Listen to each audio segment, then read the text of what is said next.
तो जैसा कि आप सब भी जानते हैं कि खेसारी की पत्नी कभी भी किसी हीरोइन को पसंद नहीं की है, क्योंकि उनका नाम अक्सर उनके पति के साथ जुड़ता है। और यहाँ तक कि इस वजह से चंदा को भी काफी बदनामी सहन करनी पड़ती है। ऐसा खुद खेसारी बोल चुके हैं, जिस वजह से खेसारी की पत्नी किसी हीरोइन को पसंद नहीं करती है, क्योंकि उनको अच्छा नहीं लगता। लेकिन फिर भी खेसारी की जोड़ी कई हीरोइनों के साथ सुपरहिट रही और इनकी जोड़ी वाली फिल्में खूब पसंद की गई। तो वहीं से बीच ये भी सुनने में आ रहा है कि काजल राघवानी ने चोरी चुपके शादी कर ली और अब काजल की शादी पर खेसारी की पत्नी चंदा भी बड़ा बयान दे दी है, क्योंकि काजल और खेसारी काफी अच्छे दोस्त रह चुके हैं।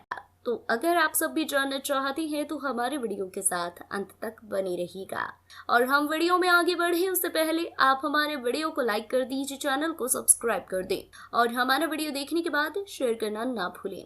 तो चलिए बढ़ते हैं वीडियो की तरफ और आप सभी को हम बता देते हैं कि आखिर चंदा क्या बोली है काजल राघवानी की शादी पर। तो जैसे कि आप सब भी जानते हैं कि काजल और खेसारी की जोड़ी भी काफी पॉपुलर रह चुकी है, लेकिन झगड़े के बाद कभी भी दोनों साथ में नजर ही नहीं आई और अब पता नहीं ये दोनों कभी साथ में काम करेंगे भी या नहीं। तो वहीं से बीच काजल और चिंटू की शादी की खबरें भी खूब वायरल हो रही हैं। इसी बीच कहा जा रहा है कि काजल चोरी चुपके शादी कर ली है और अब इस पर खेसारी की पत्नी चंदा बोली है कि काजल और खेसारी की जोड़ी काफी सुपरहिट थी, लेकिन अभी वो दोनों साथ में काम नहीं कर रहे हैं। और रही बात काजल की शादी की, तो मुझे नहीं लगता कि काजल इतनी जल्दी शादी करेंगी, क्योंकि वो बोलती हैं कि उनकी माँ जब बोलेंगी अगर लड़का उनको पसंद होगा तभी वो शादी करेंगी।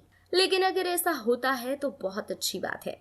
शादी करना जीवन का सबसे बड़ा फैसला है और अगर काजल ऐसा चाहती है तो मैं बहुत खुश हूँ, क्योंकि उनको भी काफी बदनाम किया जाता है और अगर वो शादी करती हैं तो मैं बहुत खुश हूँ। तो लीजिए यही बोली है चंदा, जो कि सभी को हैरान कर दिया है। तो अब इस पर आप सभी का क्या कहना है? क्या चंदा सही बोली है? अपनी राय नीचे कमेंट बॉक्स में जरूर दें।